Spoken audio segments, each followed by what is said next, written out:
எனக்கு அன்பார்ந்த பிரியமானவர்களே, இயேசு கிறிஸ்துவின் நாமத்தினால உங்களை வாழ்த்தி வரவேற்கிறேன். இன்னைக்கு நம்ம பார்க்க போகிற வேத வசனம் எரோமியா 1:19. ஜெரோமியா 1:19. அவர்கள் எனக்கு விரோதமாய் யுத்தம் பண்ணுவார்கள், ஆனாலும் என்னை மேற்கொள்ள மாட்டார்கள். உன்னை இரட்சிக்கும்படிக்கு நான் உன்னுடனே கூட இருக்கிறேன் என்று கர்த்தர் சொல்லுகிறார். இவ்வளோ அழகான ஒரு வாக்குத்தத்தம் பார்த்தீங்களா? நமக்கு விரோதமாக 1000 பேர் யுத்தம் பண்ணட்டும், நமக்கு எத்தனையோ எனிமீஸ் வந்து நமக்கு எழும்பட்டும், ஆனால் கர்த்தர் நம்ம கூட நம்ம பட்சத்தில் இருக்கும்போது நமக்கு விரோதமாக நிற்கிறவன் யாருங்க? பயப்படாதீங்க. எந்த காரியத்தை குறித்தும் பயப்படாதீங்க, கலங்காதீங்க. கர்த்தர் நம்ம கூட இருக்காருன்னு நினச்சி நீங்கள் உங்கள் வாழ்க்கையில் கர்த்தருக்காக நோக்கி பார்த்துட்டு போயிட்டே இருங்க. கர்த்தர் அழகாக தெளிவாக சொல்கிறார், நான் உன் கூட இருக்கும்போது எத்தனை பேர் உனக்கு யுத்தம் பண்ணாலும் அது ஒன்றும் உன்னை வாய்க்காமல் போகும்னு சொல்கிறார்.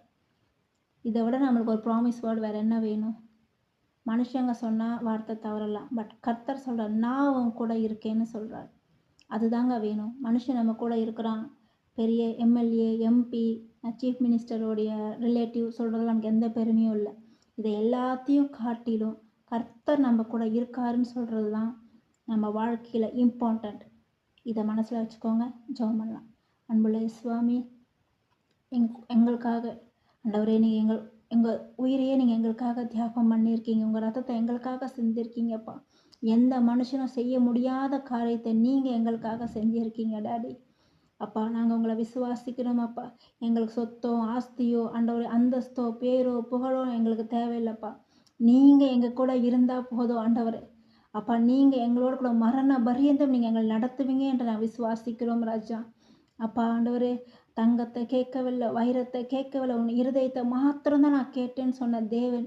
அப்பா, நீர் எங்களோடு கூட இருந்து செய்யும் காரியம் பயங்கரமாக இருக்கும் ஆண்டவரே. ஆண்டவரே, எங்களுக்கு விரோதமாய் உருவாக்கப்படும் எந்த ஆயுதமும் வாய்க்காமல் போகட்டும். துதிகன மகிமை உமக்கே செலுத்துகிறோம். இயேசுவின் மூலம் ஜெபிக்கிறோம் நல்ல பிதாவே. ஆமென். God bless you.